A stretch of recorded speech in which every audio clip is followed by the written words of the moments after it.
अब मैं आपको तरीका बताता हूँ कि आपको कॉपी को किस तरीके से लिखना है। सबसे पहले शुरू से शुरुआत करता हूँ। आप जाएंगे एग्जाम सेंटर पे, कुछ जरूरी चीज़ें हैं जो कि आप लेके जाएंगे। हो सकता है, अच्छा मैंने जैसा कि पिछले वीडियो में आपसे बताया हुआ था कि आप कौन कौन सा कैलकुलेटर लेके जा सकते हैं, तो आप उस वीडियो को देख लीजिएगा, क्योंकि आपके AKTU में किसी किसी सब्जेक्ट में आपको कैलकुलेटर की ज़रूरत पड़ती है। अच्छा, अब ऐसा भी नहीं है कि कैलकुलेटर की ज़रूरत पड़ती है तो आप हर एक सब्जेक्ट में कैलकुलेटर लेके जाएंगे, नहीं। उसमें जिसमें अलाउ किया जाएगा सिर्फ उसी में आप कैलकुलेटर लेके जा सकते हैं। बाकी डॉक्यूमेंट के बारे में बात करें कि आप कौन कौन सा डॉक्यूमेंट लेके जाएंगे अपने एग्जाम सेंटर पे, तो डॉक्यूमेंट में नंबर 1 आपका एडमिट कार्ड होगा। एडमिट कार्ड आप डाउनलोड करेंगे। अब आप एडमिट कार्ड में देखिए कि फ़ोटो शो हो रहा है कि नहीं हो रहा है, क्योंकि बहुत सारे लोगों के एडमिट कार्ड होते हैं ना जिसमें उनके फ़ोटो गायब हो जाते हैं। अगर फ़ोटो गायब है तो आप अलग से एक फ़ोटो ले लीजिएगा अपने साथ में, उसको साथ में लेके जाइएगा एग्जाम सेंटर पे। और मान लीजिए कि फ़ोटो के अलावा बाकी सब डिटेल्स सही हैं तो कोई दिक्कत नहीं है। मान लीजिए कि फिर भी कोई दिक्कत है आपके नेम में, सब्जेक्ट में, या फिर फादर नेम में, मदर नेम में, या फिर डेट ऑफ बर्थ में, तो उसको आप छोड़ दीजिएगा, उसमें आप कुछ छेड़खानी मत कीजिएगा, या फिर अपने कॉलेज से कॉन्टैक्ट कर लीजिएगा। अच्छा, इतना हुआ। एडमिट कार्ड आप लेके जाएंगे, नंबर 1। नंबर 2, आधार कार्ड आप लेके जाएंगे। आपके पास आधार कार्ड होना चाहिए। मान लीजिए कि आधार कार्ड का ओरिजिनल नहीं है तो उसका जीरोक्स ही आप लेके चले जाएंगे। और नंबर 3, आपके कॉलेज का एक ID कार्ड होगा, उसको भी आप चाहें तो गले में टांग के, जैसे आप जाते थे कॉलेज, उसी तरीके से आप एग्जाम देने जा सकते हैं, ताकि वहाँ पे लगे कि हाँ आप एग्जाम देने ही जा रहे हैं। एग्जाम सेंटर पे आपको कुछ देर पहले ही पहुँच जाना है। उसके बाद आपको अंदर लिया जाएगा। एग्जाम सेंटर के बाहर ही, मतलब वहाँ पे चिपकाया गया होता है दीवार पे कि किस रोल नंबर वालों को कौन सी सीट मिली है, किस रूम नंबर में मिली है। तो वहाँ से आप अपने रोल नंबर के अकॉर्डिंग देख लेंगे कि आपका कौन सा रूम नंबर है, कौन सा सीट है। वहाँ पे जाके आप आधे घंटे या फिर 15 मिनट पहले जाके बैठ जाएंगे। आप बैठ गए, बैठने के बाद आप क्या काम करेंगे कि आपको सबसे पहले 15 मिनट पहले कॉपी दी जाएगी। आप कॉपी लेंगे और कॉपी में जिस तरीके से आपने एंट्रेंस एग्जाम जब दिया था उसमें फिलअप किया हुआ था, लाइक कि उसमें सबसे पहले आपने रोल नंबर 1 2 3 फिल कर दिया था। उसके बाद नीचे आप 1 वाले पे आप सर्कल किए थे, 2 वाले पे सर्कल किए थे, 4 वाले पे सर्कल किए थे। जैसे जैसे आपने ऊपर फिलअप किया हुआ है नंबर, फिर उसी के सामने वाले सर्कल पे आपको फिलअप करना है। तो इस तरीके से मतलब उसको एकदम सर्कल कर देना है, ये तो आपको पता ही होगा।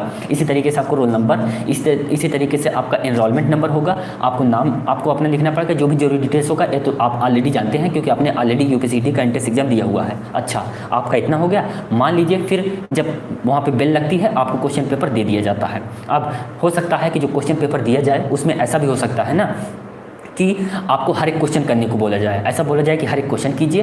या फिर ये भी हो सकता है कि मान लीजिए कि 10 क्वेश्चन दे दिया है, बोला कि 5 कीजिए, 7 कीजिए, 8 कीजिए, ये भी हो सकता है। अगर बोलता है कि 5 कीजिए, 6 कीजिए, 7 कीजिए, 8 कीजिए, तब तो आपके लिए बहुत आसानी होती है, क्योंकि आपको 2-3 क्वेश्चन छोड़ने भी होते हैं। तो जो क्वेश्चन आपको डिफिकल्ट लगते हैं या फिर जो क्वेश्चन आपको नहीं आते हैं उसको आप छोड़ दे सकते हैं। बाकी जो क्वेश्चन आपको आते हैं या फिर जो ईजी लगते हैं उसको आप कर सकते हैं। इतना हुआ। अच्छा, क्वेश्चन भी मतलब कई टाइप के हो सकते हैं। हो सकता है कि short answer type, long answer type, medium answer type, मतलब कि जो 250 वर्ड में, 500 वर्ड में, तो उसी हिसाब से फिर आपको लिखना पड़ेगा। ये तो खैर बेसिक चीज़ें थी जो कि आपको पता होनी चाहिए, ऑलरेडी आपको पता होगी। अब मैं मेन मुद्दे पे आता हूँ, जिसमें मैं आपको बताऊँगा वो 4 तरीके जो कि आपको फॉलो करनी है। नंबर 1, आपको हर एक क्वेश्चन करना है। जी, आपको हर एक क्वेश्चन करना है, पहला पॉइंट है। अभी मैं आपको बता रहा था ना, मैं आपको 4 तरीके बताऊंगा जो कि आपको फॉलो करना है कॉपी को लिखते टाइम। प्रिपरेशन की बात आप छोड़ दीजिए, प्रिपरेशन का अलग कर दीजिए। प्रिपरेशन आपका हुआ हो, अच्छे से हुआ हो, बेकार हुआ हो, जैसे भी हुआ हो, वो अलग बात है, वो अलग मैटर है, अलग उसका टॉपिक है। लेकिन मैं अगर बात करूँ आपके कॉपी को लिखने का, तो उसमें पहला रूल है, पहला नियम ये है कि आपको हर एक क्वेश्चन करना है। क्यों? अब इसका मैं आंसर दूं, आपको हर एक क्वेश्चन क्यों करना है? इसलिए आपको हर एक क्वेश्चन करना है क्योंकि हर एक क्वेश्चन पे नंबर डिसाइडेड होते हैं। मान लीजिए कि 8 क्वेश्चन दिया हुआ है और बोला है, मान लीजिए कि 8 क्वेश्चन दिया हुआ है और आपका मतलब 80 नंबर का पेपर होता है, तो 80 या फिर 70 75 जितने भी नंबर का पेपर होगा, तो हर एक क्वेश्चन पे कुछ न कुछ नंबर डिवाइडेड होते हैं कि अगर आप उस क्वेश्चन को करेंगे तो उतने नंबर आपको मिलेंगे, इतना होता है। अच्छा, हर एक क्वेश्चन करने का फ़ायदा ये होगा कि आपका लिमिटेशन बढ़ जाता है। लाइक कि 8 क्वेश्चन है, 8 के 8 आपने किए हुए हैं, भले ही उसमें आपने कुछ भी लिखा हो, थोड़ा ही लिखा हो, लेकिन आपने 8 के 8 किए हुए हैं ना। मान लीजिए कि आपने 8 क्वेश्चन किए हुए हैं और 8 क्वेश्चन में आपने बहुत अच्छे से नहीं लिखा हुआ है, तब भी आपका नंबर बढ़ जाएगा इन कंपैरिजन टू कि अगर आप 8 में से सिर्फ 5 क्वेश्चन अच्छे से करते हैं, उसके कंपैरिजन में आपके इसमें बढ़ जाएगा। तो पहला रूल ये है कि आपको हर एक क्वेश्चन करना है। आप समझ रहे हैं ना? आप अगर कोई समझ रहा है तो बताए, आपको समझ में आ रहा है जो मैं बता रहा हूँ? आप यस नो कीजिए। आपको पहला काम ये करना है कि आपके क्वेश्चन पेपर में जितना भी क्वेश्चन दिया हुआ है, जितना भी क्वेश्चन करने को बोला गया है, अगर बोला गया है सभी क्वेश्चन कीजिए तो सभी क्वेश्चन आपको करना है। अगर बोला गया है कि 5 क्वेश्चन कीजिए, 10 क्वेश्चन कीजिए, 8 क्वेश्चन कीजिए, तो आप 5 क्वेश्चन कीजिए, 8 क्वेश्चन कीजिए। आपको हर एक क्वेश्चन करना है। पहला नियम, जो नियम आपने यूपीसीटी के टाइम जो एंट्रेंस एग्जाम दिया था उसमें जो फॉलो किया हुआ था, वही सेम चीज़ आपको यहाँ भी फॉलो करना है कि आपको हर एक क्वेश्चन करना है। कोई ऐसा क्वेश्चन नहीं है जो कि आपसे बचने न पाए, आपको हर एक क्वेश्चन करना है। ये तो हुआ पहला। नंबर 2, आपको हर एक क्वेश्चन में ज़्यादा लिखना है। पहला क्या था कि आपको हर एक क्वेश्चन करना है। दूसरा क्या है कि आपको हर एक क्वेश्चन में ज़्यादा लिखने की कोशिश करना है। जितना ज़्यादा आपसे हो पाए उतना ज़्यादा आपको लिखना है। अच्छा, अब आप बोलेंगे कि सर मतलब हम ज़्यादा कैसे लिख पाएंगे? मान लीजिए कि कोई क्वेश्चन दिया हुआ है, उसका आंसर सिर्फ हमें 2 ही लाइन का पता है, तो हम ज़्यादा कैसे लिख पाएंगे? तो मैं उसका तरीका बताता हूँ कि आप ज़्यादा कैसे लिख पाएंगे। मान लीजिए कोई क्वेश्चन है और उसके बारे में आपको बहुत ज़्यादा नॉलेज नहीं है या फिर बहुत ज़्यादा आइडिया नहीं है उसके बारे में, और बहुत ज़्यादा आपने उसके बारे में पढ़ा भी नहीं है, लेकिन आपको करना ही करना है। भाई करेंगे नहीं तो नंबर कैसे मिलेगा, पास कैसे होंगे? तो आप एक काम करिए कि जितना भी आप उसके बारे में जानते हैं उतना आप लिखिए। फिर उसी को बना बना के 2 लाइन, 3 लाइन, 4 लाइन उसी से रिलेटेड, कुछ भी नहीं, फालतू की चीज़ें नहीं, उसी से रिलेटेड खुद से अपनी तरफ से। जैसे जब स्कूल के टाइम पे निबंध लिखने को बोला जाता था, अगर कोई सीबीएसई बोर्ड का है, आईसीएसई बोर्ड का है तो उसको शायद ही निबंध के बारे में पता हो। ऐसे राइटिंग लिखने को बोला जाता था, तो उस टाइम पर उसमें क्या होता था, ऐसे राइटिंग हम लोग जो निबंध लिखते थे 2-3 पेज में लिखते थे। तो कैसे लिखते थे? क्या हमको पूरा का पूरा 2-3 पेज याद होता था? नहीं ना होता था। उसमें कुछ ही चीज़ होती थी जो कि याद होती थी, बाकी की चीज़ें हमको खुद से बना के उसमें लिखनी पड़ती थी। तो वही सेम चीज़ें आपको यहाँ भी फॉलो करनी है कि मान लीजिए कि 2 लाइन आपको आता है ना किसी क्वेश्चन का आंसर, तो आपको उसको बना बना के लिखते जाना है। जितना ज़्यादा हो सके उतना ज़्यादा लिखना है। अच्छा, आपको क्वेश्चन में बताया जाएगा कि कितना आपको लिखना है। लाइक बोलेगा कि 250 वर्ड में लिखिए, 200 वर्ड में लिखिए, 100 वर्ड में लिखिए, 500 वर्ड में लिखिए, वो आपको बताएगा क्वेश्चन पेपर में। तो जितना भी बताएगा उतना आप लिखिएगा और बना के लिखिएगा। कोशिश कीजिएगा कि थोड़ा मतलब सिकुड़ के ना रहे, जो आपका आंसर रहे सिकुड़ के ना रहे, थोड़ा फैल के रहे, ताकि ज़्यादा जगह ले। क्योंकि जब ज़्यादा जगह लेगा ना आपका जो आंसर होता है, मेरी बातें समझ में आ रही है कि नहीं? सबसे पहले तो यस या नो कीजिए, तभी मैं आगे बढ़ूँगा। मैं जो आपको बताना चाह रहा हूँ समझ में आपको आ भी रहा है कि नहीं आ रहा है? हेलो सर, कॉलेज चेंज करना है, क्या करें? अभी फर्स्ट ईयर में हूँ। मत कीजिए भाई। निखिल जायसवाल हेलो जी। हाँ, सोहेल खान, अस्मित यादव, चलिए बहुत अच्छी बात है यार, आपको समझ में आ रही है। तो जो आपको अपना आंसर लिखना है ना, उसको सिकुड़ के नहीं, एकदम कम जगह में नहीं लिखना, उसको थोड़ा स्पेस दे के लिखना है। स्पेस का मतलब है कि थोड़ा वो ज़्यादा जगह ले, ज़्यादा स्पेस ले, ज़्यादा पेजेस लें, जिससे क्या रहेगा ना कि एग्जामिनर भी थोड़ा जब होता ऐसा, जब आप थोड़ा स्पेस देख लिखेंगे तो उसकी सुंदरता भी बढ़ जाती है, पहली बात। और दूसरी बात, उसमें जब स्पेस देंगे तो ज़्यादा पेजेस बढ़ेंगे। और तीसरी बात, इससे एग्जामिनर खुश होता है। अब ऐसा भी नहीं कि आप एक ही लाइन में सिर्फ 5 वर्ड या फिर 6 वर्ड या फिर 2 वर्ड लिखिए, ऐसा नहीं है। आपको पता ही होगा, वो तो ऑटोमेटिकली आपको आइडिया लगी जाएगा कितना आपको करना है।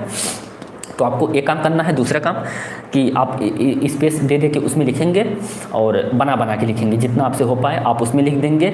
और एक मैं तरीका आपको और बताता हूँ ज़्यादा लिखने का। ज़्यादा लिखने का एक तरीका ये भी है कि आप उसमें पॉइंट दे कर लिखिए। पॉइंट दे कर कैसे? लाइक कि अगर आप पूरा A to Z, जैसे मान लीजिए एक पेज है, उसमें पेज ऐसे लिखते जाते हैं तो उतने पेजेस आपके नहीं फिल होते हैं। वहीं पे एक लाइन 1 ऐसे पॉइंट नंबर 1 डालिए। 1 डालने के बाद उसमें आप 2 लाइन लिखिए। 2 लाइन क्या है कि एक लाइन पूरी लाइन में आए और फिर आधा आए, मतलब आधा छोड़ दीजिए। फिर उसको एक लाइन छोड़ के नेक्स्ट लाइन पे नंबर 2 डालिए, पॉइंट नंबर 2 उसमें आप लिखिए।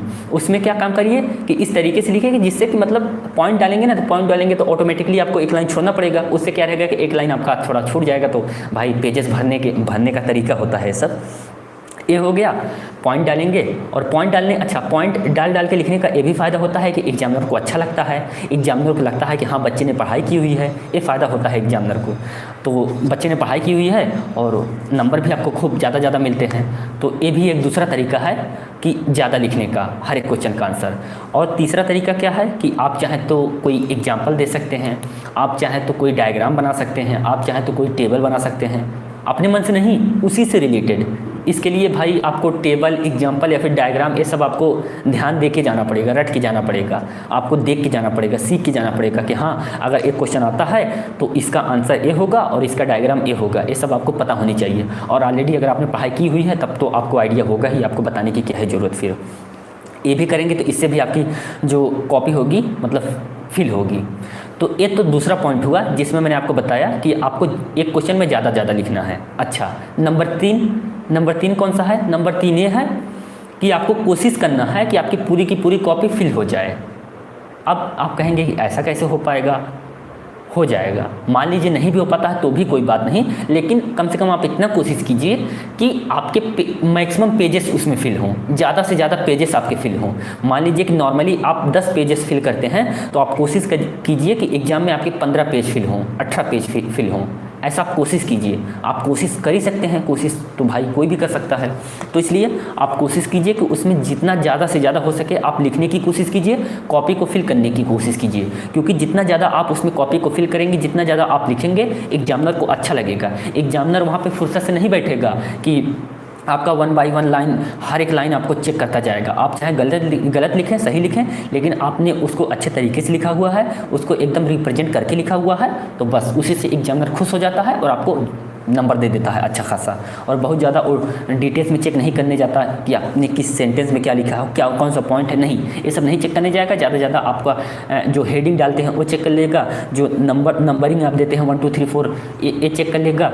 और फिर उसके बाद अगर डायग्राम कोई आप बनाए होंगे वो चेक करेगा, एग्जाम्पल कोई आप बनाए होंगे वो चेक करेगा, आपकी राइटिंग थोड़ी बहुत अगर सही तरीके से आपने रिप्रेजेंट किया हुआ है वो देख लेगा। तो यही सब चीज़ें देख के अच्छा खासा नंबर आपको एग्जामिनर दे देते हैं।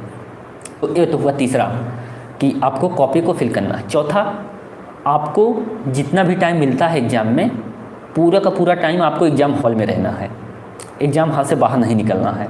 अब आप बोलेंगे कि ऐसा क्यों? मान लीजिए कि हमारा 2.5 घंटे में ही पूरा कंप्लीट हो जाता है तो फिर हम आधा घंटा इंतज़ार क्यों करें, हम पहले ही ना निकल जाएं? नहीं, आपको नहीं निकलना है। आपका मान लीजिए कि 3 घंटे का पेपर होता है तो आपका पूरा का पूरा 3 घंटे बिता करके ही आपको एग्ज़ाम हॉल से बाहर निकलना है। ऐसा क्यों?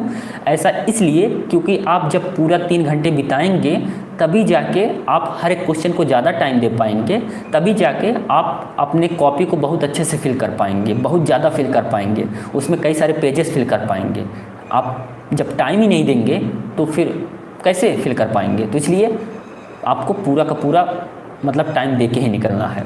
तो ये 4 तरीके हैं जो कि मैंने आपको बताएं, जो कि आपको अपने एग्ज़ाम हॉल में फॉलो करने हैं, जो कि आपको अपनी कॉपी को लिखते टाइम ध्यान देना है।